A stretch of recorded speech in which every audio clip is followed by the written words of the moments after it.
Hey guys what's up, कैसे हैं आप सब लोग गाइस। आज हम देखने वाले हैं, प्रिपरेशन करनी है हेलो एल्केन की। कैसे हम प्रिपेयर करेंगे हेलोजन से हेलो एल्केन को। Clear guys. सो सबसे पहले हम जानते हैं कि स्टेबिलिटी ऑर्डर जो एल्केन्स का है, जो सिंपल एल्केन्स का है, वो स्टेबिलिटी ऑर्डर क्या है।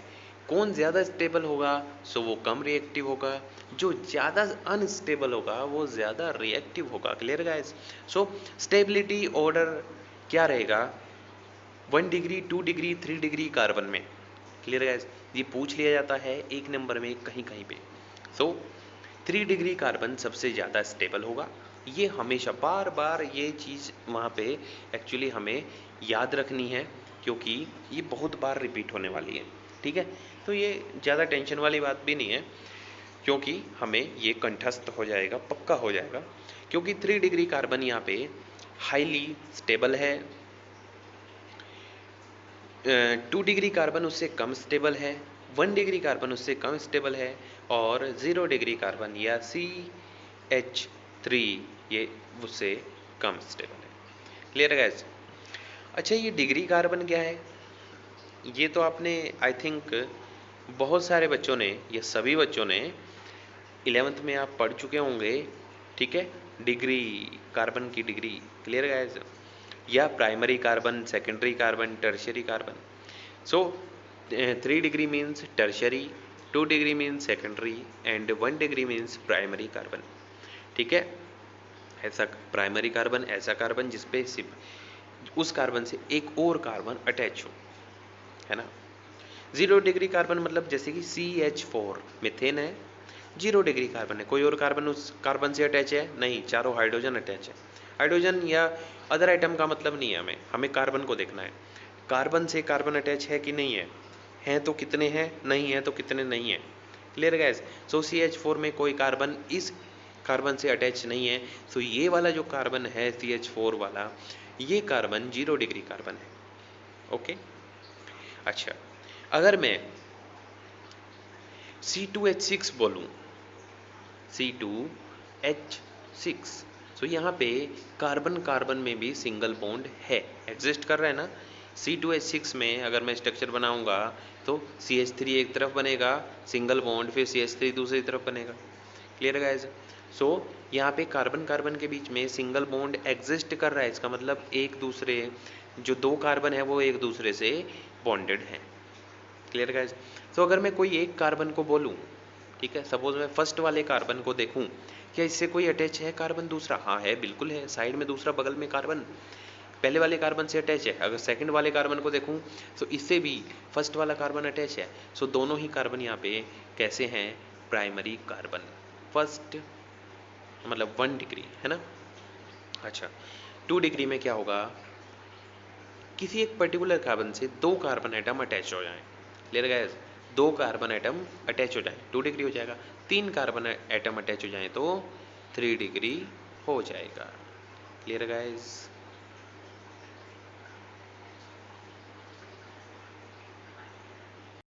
और चारों ही कार्बन अटैच हो जाएं एक कार्बन से तो वो क्वाटरनरी हो जाएगा। Clear guys. Quaternary 4 degree. अब बात करते हैं हेलोजिनेशन की, क्योंकि हमें बनाना है हेलोजन डेरिवेटिव, है ना। हेलोजन डेरिवेटिव हमें यहाँ पे बनाना है। ठीक है, हेलो एल्केन हम प्रिपेयर कर रहे हैं, यहाँ पे प्रिपरेशन पे हम चल चुके हैं, जो कि मोस्ट इंपॉर्टेंट टॉपिक है आपका। ठीक है, सो हेलो एल्केन हमें फॉर्म करना है, कैसे हेलोजिनेशन हम करवा दें। हेलोजिनेशन कैसे होगा वो देखते हैं, वो मोस्ट इंपॉर्टेंट है। यहाँ पे सब्सटीट्यूशन रिएक्शन होगी सबसे पहले तो बात ये। दूसरा, इसको रिक्वायर्ड होती है सूर्य का प्रकाश, सूर्य की रोशनी, सनलाइट यहाँ पे रिक्वायर्ड है। बिना सनलाइट के ये नहीं होगा। ठीक है, तो क्लोरीनेशन जो है वो फास्ट होता है, ब्रोमिनेशन स्लो हो जाता है, जबकि iodination is not possible as the reaction is reversible and highly endothermic. Clear guys. Endothermic reaction तो है सारी, क्योंकि हमें यहाँ पे सनलाइट देनी पड़ रही है। अगर हम क्लोरीनेशन भी करवाएं, हेलोजिनेशन मतलब हेलोजन अटैच हो रहा है वहाँ पे, सब्सटीट्यूशन रिएक्शन हो रही है। अब हेलोजिनेशन में क्या क्या हो सकता है, फ्लोरीनेशन हो सकता है, क्लोरीनेशन हो सकता है, ब्रोमिनेशन हो सकता है। क्लियर है गाइज। सो क्लोरीनेशन सबसे ज़्यादा सेफ है, क्लोरीनेशन ईजिली हो जाता है, सूर्य का प्रकाश यहाँ पे जरूरी है और सूर्य के प्रकाश में ये हो जाएगा। Clear guys. आयोडीनेशन नहीं होगा क्योंकि वो हाईली एंडोथर्मिक है, बहुत ज़्यादा एनर्जी चाहिएगी और रिवर्सिबल रिएक्शन वहाँ पे होगी। Clear guys. सो जैसे कि यहाँ पे हमारा क्या है, RH, H को हमने बाहर निकाला है, R के अंदर ही H होता है ना, हाइड्रोजन एटम वहाँ पे होता है। सो H को हमने बाहर निकाला है क्योंकि सब्सटीट्यूट यही होना है।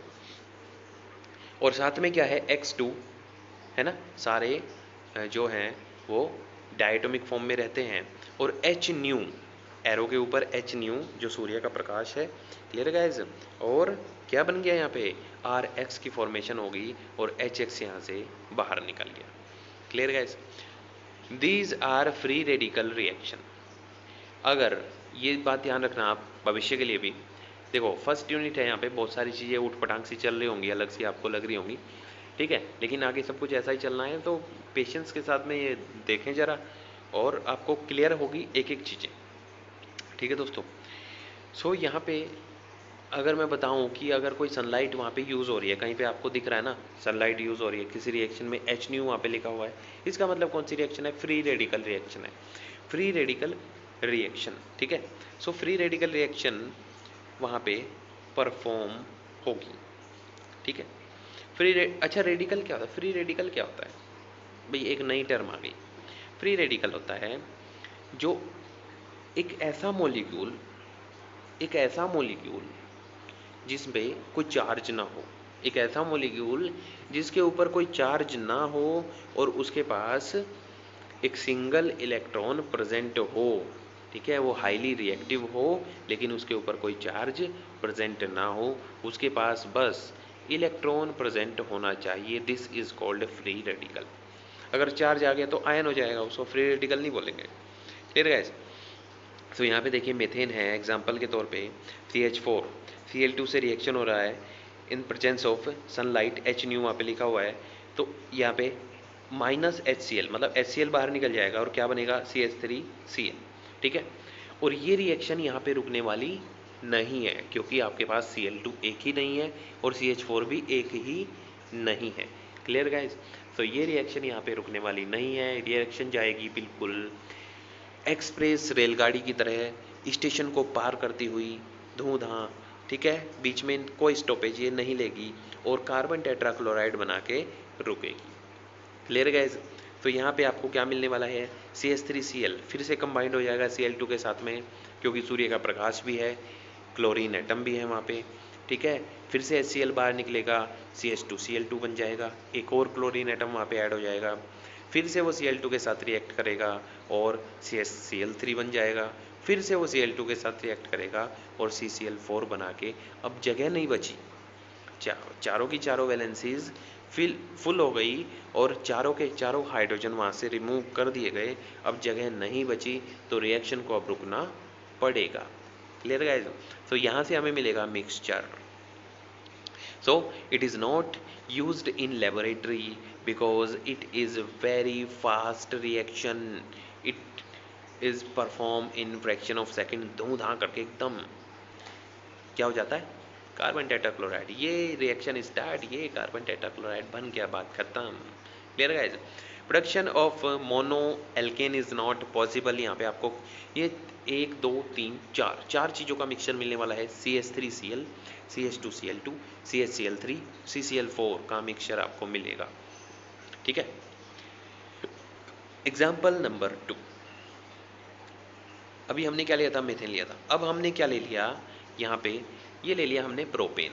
ठीक है, प्रोपेन हमने ले लिया और इसकी रिएक्शन करवा दी क्लोरीन से। अब देखो रिएक्शन, दो रिएक्शन चल रही है भाई, एक तो प्रोपेन के बिल्कुल एकदम फॉरवर्ड रिएक्शन जा रही है, ये एक एग्जांपल है, मैंने दोबारा नहीं लिखा। ठीक है, और एक डाउन नीचे से जा रही है।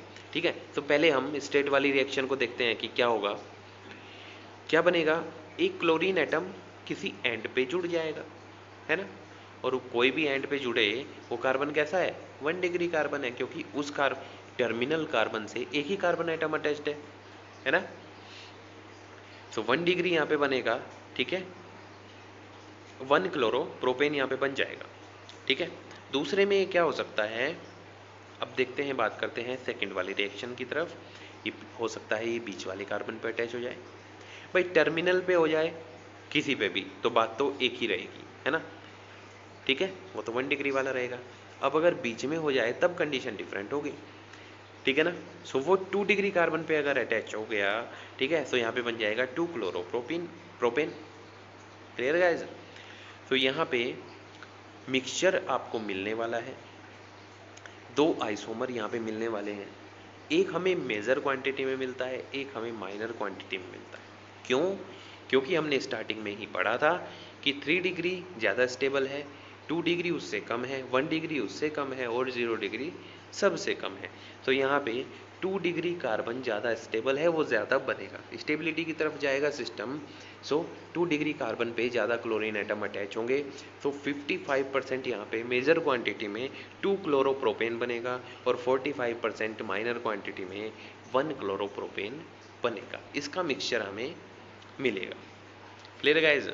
सो ये थे क्या, हेलोजिनेशन, कैसे हेलोजिनेशन होता है, ठीक है। और हेलोजिनेशन में भी हमने क्या जाना, chlorination in the presence of sunlight, और जो भी सनलाइट रिएक्शन ये हो रही है सन की लाइट में, वो सारी होती हैं फ्री रेडिकल रिएक्शन, और इनमें हमें मोनोहेलोएल्केन अकेली कोई मिलती नहीं है, यहाँ पे हमें मिक्सचर ही मिलेगा। Clear guys. रिएक्शन बहुत फास्ट होती हैं और मिक्सचर हमें मिल जाता है। अब ये तो थी सिंपल रिएक्शन जो आपने देखी। नेक्स्ट वीडियो में मैं आपके लिए लेके आ रहा हूँ इसका मैकेनिज्म, कि ये रिएक्शन एक्चुअल में परफॉर्म कैसे हुई, एटम किधर से किधर गया, ठीक है, प्रोडक्ट को फॉर्म करने के लिए, और क्यों गया। Clear guys. तो मैकेनिज्म मैं बताऊंगा बड़े अच्छे से आपको। फ्री रेडिकल रिएक्शन का मैकेनिज्म हम देखेंगे, मार्कोनिकॉफ के रूल्स हम देखेंगे, उससे हमें बहुत सारी चीज़ें क्लियर होंगी, ठीक है। आगे आने वाली यूनिट्स में ये जो यूनिट है हेलो एल्केन हेलो एरीन, बहुत ज़्यादा हेल्पफुल है, इसको आप बहुत अच्छे से करते रहें, नोट्स प्रिपेयर करते रहें, और जो भी क्वेरीज हैं कमेंट बॉक्स में मुझसे पूछते रहें, मैं आंसर करता रहूँगा। Clear guys. सो गाइज, आज की वीडियो में बस इतना ही। मिलते हैं नेक्स्ट वीडियो में कुछ नए पॉइंट्स, कुछ नए फैक्ट्स के साथ। सो गाइज, पढ़ते रहिए, आगे बढ़ते रहिए, और स्वच्छ रहें, स्वस्थ रहें। All the best.